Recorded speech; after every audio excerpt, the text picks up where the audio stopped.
This is DELLEN May Casilao. So for today's video, I will be discussing the lesson 2, module 2, which is the global economy. So my task is to define the modern world system. I know all of us is very familiar in terms of modern world system. Some of us would say it is the technology, the innovation, the changes, the social media, at marami pang iba. Ngunit, alam ba natin na ang global economy ay parte ng modern world, hindi lang kung paano tumutulong ang teknolohiya sa industriya at agrikultura, kung hindi, pati na sa kung paano umiikot ang mundo dahil sa modernization. So, it was Immanuel Wallerstein, the American sociologist and economic history, noong 1974 na discover niya ang modern world system. At ito ay tinatawag niyang the capitalist world economy and how the global economy run through its countries. Pag-uusapan natin kung paano ang mga resources and goods umiikot sa buong mundo at tinatawag niya itong core and periphery and semi-periphery. So, Immanuel Wallerstein described that the core as the high-income nation and periphery as low-income nation. And lastly is the semi-periphery as the middle of income nation. So, what is core? So, core is the manufacturing base of the planet where resources funnel into become the technology in which by the Western world today. Ibig sabihin, ang core ay pinakamayamang bansa at pinagmumulan ng teknolohiya at mga sangkap sa pagbuo nito. What is periphery? So periphery is whose natural resources and labor support the wealthier countries first as colonies is now by working multinational corporation under new colonialism. Ang periphery naman ay siyang sumusuporta sa core countries through labor and services because of lack in resources. And while semi-periphery countries that have closer ties to the global economic core, so sila ang in the average profit and they tend to make it through the core. To show you the model, as you can see at the picture, from core to semi-periphery and to core, to show you the cycle of resources from core with high profit consumption of goods of both semi-periphery and periphery, supports but with cheap labor and raw materials. So, mapapansin natin ang inequality of core, periphery, and semi-periphery. To explain more the system, the periphery remains economically dependent on the core in a number of ways, which tend to reinforce each other. So, to tell you the circumstances, poor nations have to tend few resources to export to rich countries. Corporations can buy these materials cheaply and process and sell them in richer nations. Poor countries are also more likely to lack industrial capacity, so they have to import expensive manufactured goods from richer countries, which is the core. Ang ini-import na mahihirap na bansa ay binibili ng mayayaman na bansa na sa pinakababawang presyo, ngunit ang raw materials ay binibenta ng mga mayayamang bansa ng mahal sa mga mahihirap na bansa. Kaya ang periphery o ang poor countries ay mas lalong naghirap at ang core countries ay mas lalong yumaman. Binibili ng mga mayayaman na bansa from the periphery, they manufactured it and binubuo nila ng isang bagay at saka ito ay binibinta nila sa bansa na mahihirap, which is the periphery, binabalik nila sa pagbenta, ngunit ito ay napakamahal na. So, it is not that there is a lack of global wealth, it is that what we do not disturb well. So, mahihinuhan natin dito na hindi problema ang resources, kung hindi ay ang mali na pag-distribute ng goods at saka maling pag-ikot ng ekonomiya ng bansa. At ang hindi pantay-pantay na development ay siyang dahilan kung bakit may mga bansang patuloy na naghirap at may mga bansang naman mas lalong yumayaman at umaangat. Nakakalungkot mang isipin, ngunit ito talaga ang katotohanan at ang hindi pagkakaroon ng pagkakaisa. So, that's how Immanuel Wallerstein described and defined the modern world system. So, that would be all. Thank you. Bye-bye. Good day everyone, my name is Nicole Casimero and I am going to report about the economic globalization. First, what is economic globalization? Economic globalization is the spread of trade, transportation, and communication systems on a global scale in the internet of promoting international commerce. So, economic globalization is all about trade, transportation, and communication. In general, economic globalization broadly refers to the increasing integration of national economies around the world, particularly through trade and financial flows. When talking about economic globalization, there are two different types of economies you should know about: the protectionism and trade liberalization. The number one form of economy is protectionism. Protectionism is protecting one's economy from foreign competition by creating trade barriers. These trade barriers are usually tariffs, which are required fees on imports or exports. So, protectionism is a type of trade policy by which governments attempt to prevent or limit competition from other countries. For example, if a U.S. manufacturer produced goods domestically that were more expensive than foreign imports, the government might enact tariffs or import taxes that boost the price of the foreign-made products. Trade liberalization is the act of reducing trade barriers to make international trade easier between countries. Trade liberalization promotes trade, which allows countries to trade goods with regulatory barriers or their associated costs. This reduces regulation, decreases costs for countries that trade with other nations, and may ultimately result in lower consumer prices because imports are subject to lower fees and competition is likely to increase. How to make trades more easier. Number one is free trade. Trading of goods and services between two or more countries without tariffs or taxes. Second is trade bloc. Agreement between governments to reduce or eliminate trade barriers. Next is outsourcing. Subcontract work. To buy labor or parts from a source outside a company or businesses rather than using the company's staff or plant or factory. The institutions of globalization. Number one is World Bank. World Bank provide low-interest loans, zero to low-interest credits, and grants to developing countries. This supports wide array of investments in such areas as education, health, public administration, infrastructure, financial and private sector development, agriculture, and environmental and natural resource management. The International Monetary Fund, or IMF, is an organization of 189 countries working to foster global monetary cooperation, secure financial stability, facilitate international trade, promote high employment and sustainable economic growth, and reduce poverty around the world.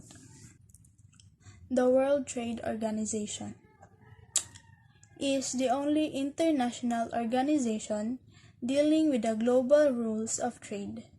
Its main function is to ensure that trade flows as smoothly, predictably, and freely as possible.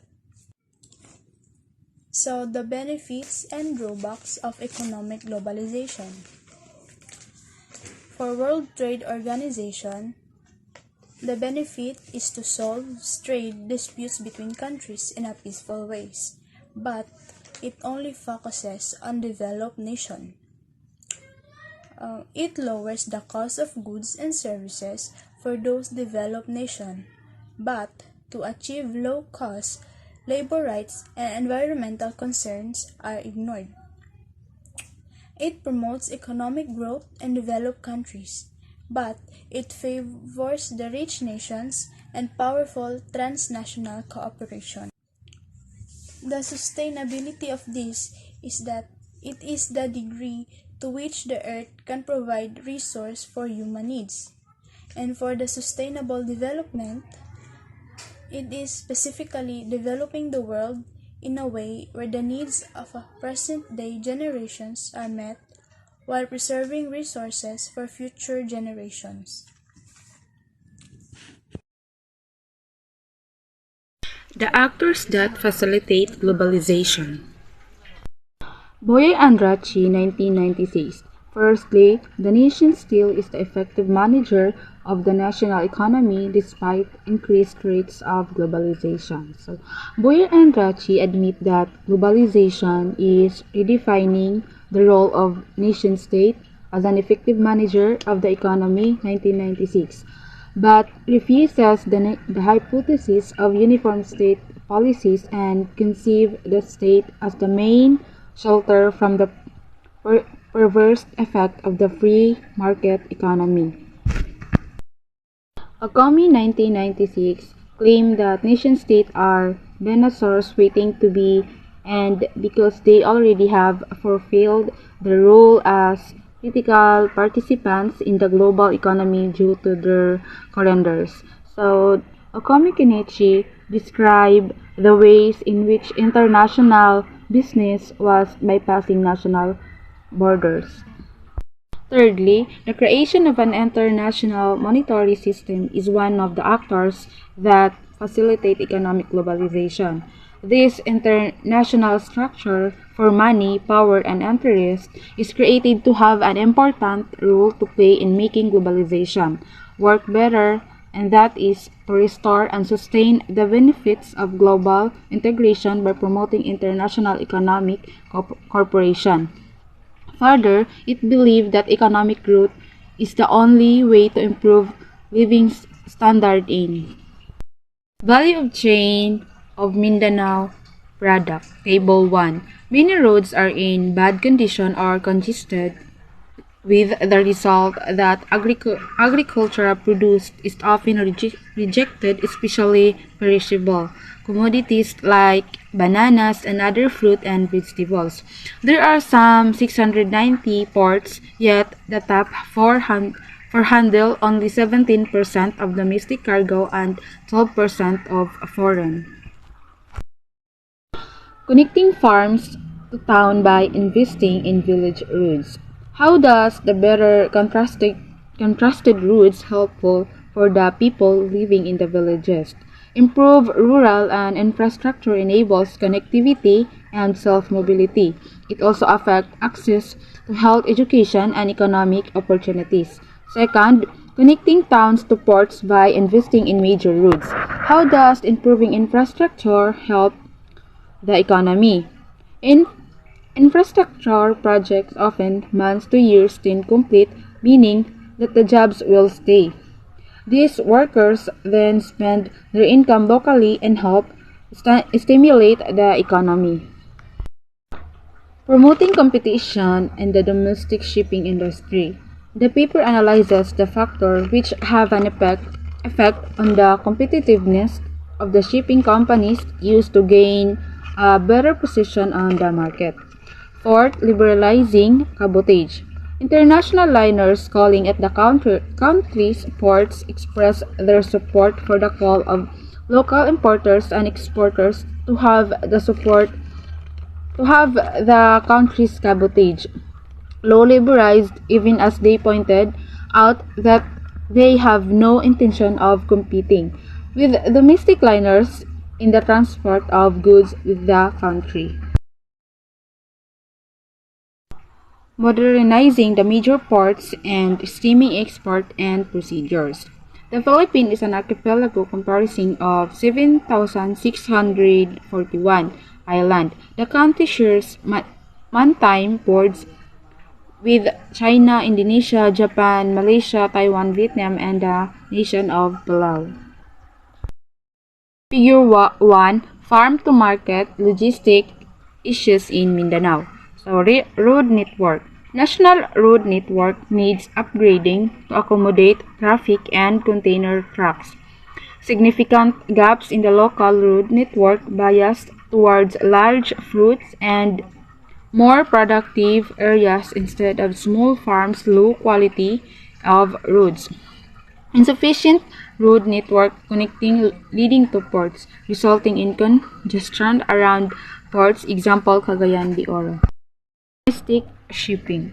Lack of skill or consolidation raises shipping cost.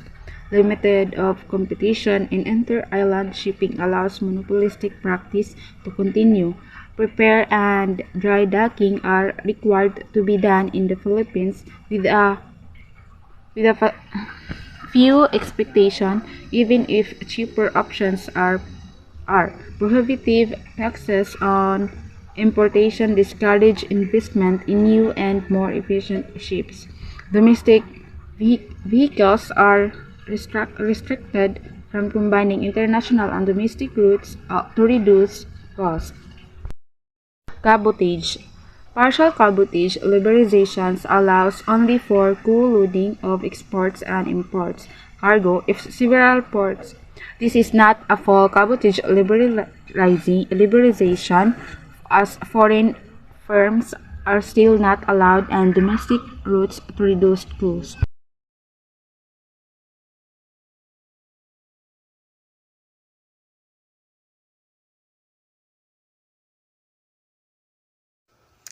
Global economic integration. When we say global economic integration, it is measuring the impact of globalization on individual economies. Now, economies become integrated. The trading between two countries become easier. I mean, mas dali na lang compare before ang pag-process of trading, and this thing leads to economic progress. However, there is advantages and disadvantages. So, unahan na to ang advantages, of course. It improves availability of a wider selection of goods and services, and efficiency gains that leads to a greater purchasing. So, makita man nato karon kung how, or I mean, ang mga advantages because of this trading process. We experience things na wala diri sa atoa. I mean, wala nag-exist diri sa atoa because of trading.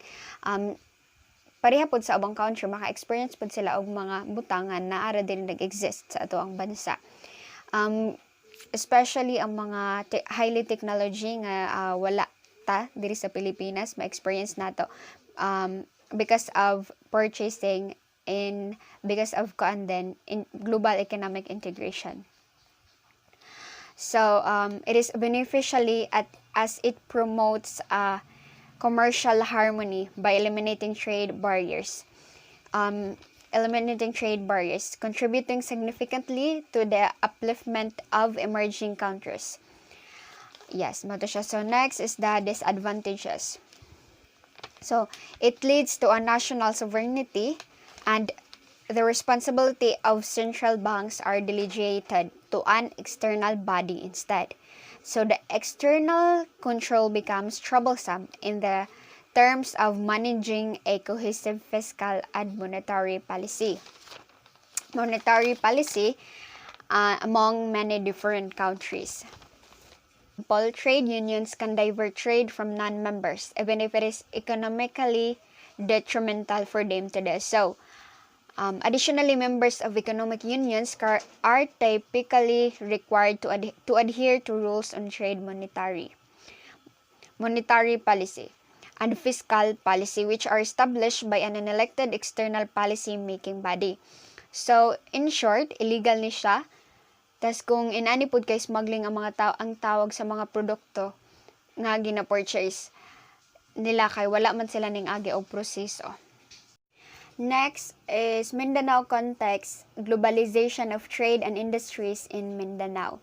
So Mindanao has been a magnet of international trade since even before the colonial period.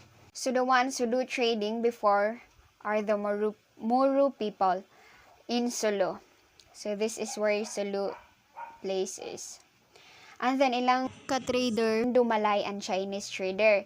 And then suddenly the Spaniards came, who is kanang treated the traders as pirates and enemies. And then as time passed by, nagakolek na sila og taxes. And then turning Moros economic activities into criminalized activities. And mas ninglala pa, mas ninghina pa ang pag-trade sa mga Moro. Sulu traders defied the government's sanction and trading, now called smuggling. So mao na ni siya. The traders from Sulu, di ba, naaman ito yung mga taxes. So what they did is so tago-tago sila para maka-trade.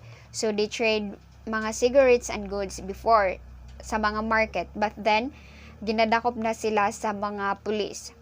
One might wonder why traders refuse to pay the tariffs and avoid consequences. So nga naman, siguro because the fact that before is free lang siya. I mean, before ang mga Moros is kanang maka-trade bisag asa or kinsa without paying or wala po'y consequences. That's why today is the participation of Moros in global trade is minimal and concentrated only in selected areas. So, natay table dere. Table 1, effects of poor connectivity and farmers, agribusiness, and consumers. So, sa first column is farmers, second is agribusiness, and third is the consumers.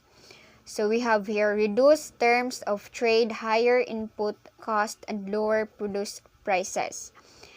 Reduced marketing options and less bargaining power. Reduced incentives to invest in a higher on-farm productivity.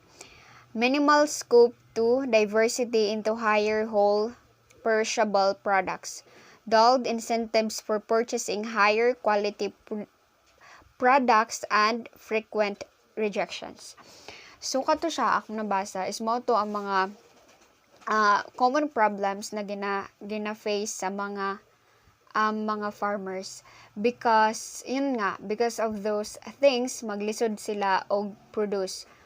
I mean, dili kayo nindot ilahang mga product from the farm. That's why maapektuhan ang mga agribusiness. So agribusiness, higher aggregate cost for produce.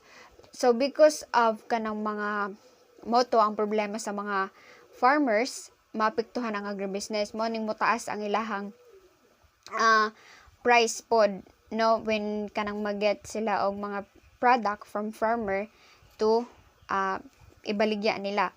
So higher physical and product quality losses, difficulties in releasing scale benefits and utilizing processing capacity, inability to service national markets, reduces export competitiveness and probability. So mo po na ang problema sa mga agribusiness because of one reason is nganong ingana siya because